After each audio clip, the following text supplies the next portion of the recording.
Hello friends, कैसे हैं आप सभी लोगों का हमारे channel YouTube target with me में आप सभी लोगों का स्वागत है।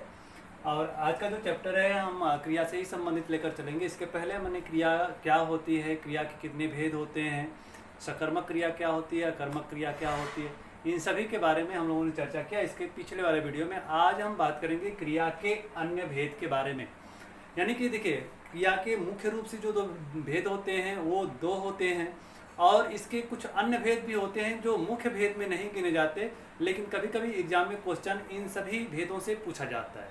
तो क्रिया के अन्य भेद में अनेक क्रियाएं होती हैं, जैसे सहायक क्रिया है, पूर्वकालिक क्रिया है, नामबोधक क्रिया है, प्रेरणार्थक क्रिया है, क्रियार्थक संज्ञा है, संयुक्त क्रिया है। तो आज हम लोग जानेंगे कि ये सभी क्रियाएं किस प्रकार यूज होती हैं और एक वाक्य में किस प्रकार से क्वेश्चन पूछे जाते हैं। आज हम लोग इस बारे में बात करेंगे। तो सबसे पहले हम थोड़ा सा बैक चलते हैं। क्वेश्चन कुछ पूछे जाते हैं जैसे क्रिया के कितने भेद हैं, तो ये सब क्रिया के भेद ही हैं, लेकिन मुख्य क्रिया के भेद के अंतर्गत नहीं आते हैं। अगर क्रिया के भेद अगर पूछता है तो आप दो ही क्रिया के भेद बताएंगे। पहला आपका सकर्मक और दूसरा आपका अकर्मक। और इसके बारे में हमने पिछले वीडियो में बता रखा है कि सकर्मक क्रिया का प्रयोग कहाँ होता है, अकर्मक क्रिया का प्रयोग कहाँ पर होता है। ठीक, आज हम लोग देखेंगे कि क्रिया के जो अन्य भेद हैं इसके अंतर्गत क्या क्या पूछे जाते हैं और कैसे क्वेश्चन आते हैं। तो पहले पॉइंट में हम चलते हैं जिसका नाम है सहायक क्रिया। सहायक क्रिया क्या होती है इसको हम समझते हैं। देखिएगा, सहायक क्रिया वह क्रिया होती है जो मुख्य क्रिया के साथ जुड़ करके उसके अर्थ को स्पष्ट करता है। यानी कि जब तक सहायक क्रिया नहीं होगी तब तक उसके अर्थ को स्पष्ट हम नहीं कर सकते, वही होती है सहायक क्रिया। जैसे मैं लिख रहा हूं कि मैं जा रहा हूं, मैं जा रहा हूं।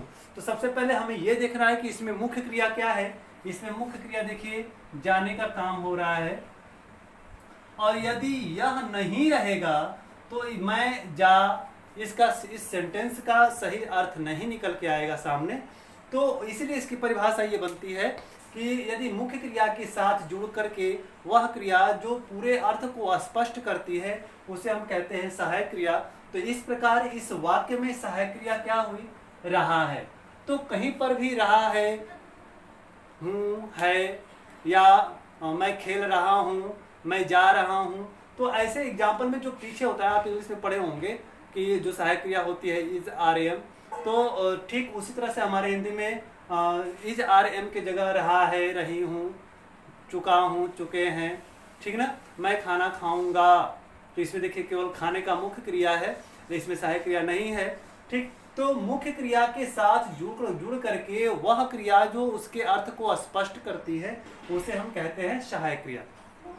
इसके बाद बात करेंगे हम लोग पूर्वकालिक क्रिया। पूर्वकालिक क्रिया क्या होती है, देखिए जैसे कि नाम से ही पता चल रहा है पूर्वकालिक क्रिया। तो मैं बता दूं कि पूर्व का मतलब होता है पहले, और क्रिया कालिक का मतलब होता है समय में, क्रिया मतलब क्रिया की गई। यानी कि पहले समय में जो क्रिया की गई है उसे हम क्या कहेंगे, पूर्वकालिक क्रिया। और देखिए एक बात और आप ध्यान रखेंगे कि पूर्वकालिक क्रिया में हमेशा एक क्रिया होने के बाद दूसरी क्रिया प्रारंभ होती है। जब दूसरी क्रिया प्रारंभ होती है तो पहली वाली क्रिया को ही हम क्या कहते हैं, पूर्वकालिक क्रिया। जैसे मैं लिख दूं कि मैं खाकर सो गया, मैं खाकर सो गया। यानी कि यहाँ पर दो क्रियाएं हो रही हैं, एक क्रिया खाना हो गई और एक क्रिया हो गई सोना। तो मैंने आपको अभी बताया कि जब कोई क्रिया समाप्त हो जाती है और दूसरी क्रिया प्रारंभ होती है तो पहली वाली क्रिया को हम क्या कहते हैं, पूर्वकालिक क्रिया कहते हैं। और एक चीज और आप जानेंगे कि पूर्वकालिक क्रिया के अंत में हमेशा कर शब्द जुड़ा होगा। जैसे मैं नहाकर सो गया, मैं खाना खाकर सो गया, मैं विद्यालय जाकर के लौट आया। तो इस तरह से जब एक क्रिया समाप्त होती है दूसरी क्रिया प्रारंभ होती है, तो दूसरी क्रिया प्रारंभ होने से पहले जो क्रिया होती है उसे हम कहते हैं पूर्वकालिक क्रिया। इसके बाद देखते हैं नामबोधक संज्ञा। नाम का मतलब ही क्या होता है, संज्ञा होता है। नाम का मतलब ही क्या होता है, संज्ञा होता है। और एक बात और आप ध्यान रखेंगे कि किसी संज्ञा या विशेषण के बाद अगर कोई क्रिया प्रयोग में ली जाती है तो उसे ही हम कहते हैं क्या, नाम बोधक क्रिया। जैसे मैं अभी आपको बता रहा हूं कि मैंने लिख दिया लाठी, लाठी शब्द क्या है, मैंने लिख दिया रक्त, ठीक ना। तो लाठी मारना, ये लाठी शब्द क्या है, एक तरह से संज्ञा ही है। ये रक्त शब्द क्या है, एक तरह से संज्ञा ही है। इसके साथ हमने एक क्रिया जोड़ दिया, तो ऐसी क्रियाओं को हम क्या कहते हैं, नाम बोधक क्रिया कहते हैं। ठीक। अब इसके बाद देखिएगा क्वेश्चन आप लोगों से पूछा जाएगा कि जब संज्ञा या विशेषण के साथ क्रिया संयुक्त होकर के एक अर्थ को प्रदान करती है तो उसमें कौन सी क्रिया प्रयोग की जाती है, तो उसमें आप सीधे बताएंगे कि उसमें नाम बोधक क्रिया होगी। ठीक। अब देखिएगा इसके बाद बात आती है प्रेरणार्थक संज्ञा, प्रेरणार्थक क्रिया। प्रेरणार्थक क्रिया क्या होती है इसके बारे में देखते हैं। देखिएगा प्रेरणार्थक क्रिया का मतलब होता है जब कर्ता स्वयं न कार्य करके किसी अन्य के द्वारा करवाता है तो उस क्रिया को हम क्या कहते हैं, प्रेरणार्थक क्रिया। यानी हम इसमें नोट कर सकते हैं कि जब कर्ता स्वयं न कार्य करके किसी और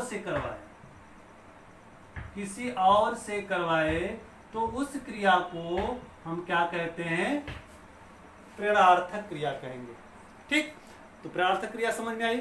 जब कर्ता, जैसे मैं कह दूं कि मैं सो रहा हूं तो यहां पर प्रेरणार्थक क्रिया का प्रयोग नहीं हुआ। मैं लिख दूं कि मैं सुलवा रहा हूं, ठीक। या फिर जैसे मैं बता दूं कि मैं वीडियो बना रहा हूं तो यहाँ कर्ता ही कार्य कर रहा है, लेकिन मैं बोल दूं कि मैं वीडियो बनवा रहा हूं, मैं सुरेश से वीडियो बनवा रहा हूं, तो किसी के द्वारा मैं कार्य को करवा रहा हूं। तो जब किसी के द्वारा कार्य को करवाया जाएगा तो वहां पर क्या होगा, प्रेरणार्थक क्रिया होगी। इसके बाद क्या होता है, क्रियार्थक संज्ञा क्या होता है। क्रियार्थक संज्ञा क्या होती है, कई बार क्वेश्चन पूछा गया है। जब किसी क्रिया को हम संज्ञा के रूप में प्रयोग करते हैं तो उसे हम कहते हैं क्रियार्थक संज्ञा। ठीक। जैसे मैं लिख दूं कि सुबह टहलना स्वास्थ्य के लिए लाभदायक है। तो यहाँ पर सुबह टहलना स्वास्थ्य के लिए लाभदायक है।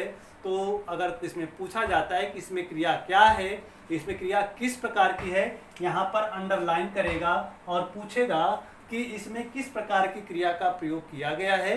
तो आप देख रहे हैं कि यह जो है कोई भी क्रिया किसी भी वाक्य के पहले नहीं आती है। वाक्य के पहले कर्ता होता है और कर्ता या तो संज्ञा हो सकता है या तो सर्वनाम हो सकता है। तो यह जो यहाँ पर पहले प्रयोग किया गया है टहलना शब्द, और सुबह टहलना एक दृश्य को प्रमाणित करता है। तो यानी कि हम कह सकते हैं कि सुबह टहलना एक प्रकार की क्रिया हो गई, लेकिन यह वाक्य में पहले प्रयोग किया गया तो हम कह सकते हैं यह क्या है, संज्ञा है। क्रिया के अर्थ में संज्ञा है। क्या है, क्रिया के अर्थ में संज्ञा है। तो हम कह सकते हैं कि इसे हम क्या कहेंगे, क्रियार्थक संज्ञा कहेंगे।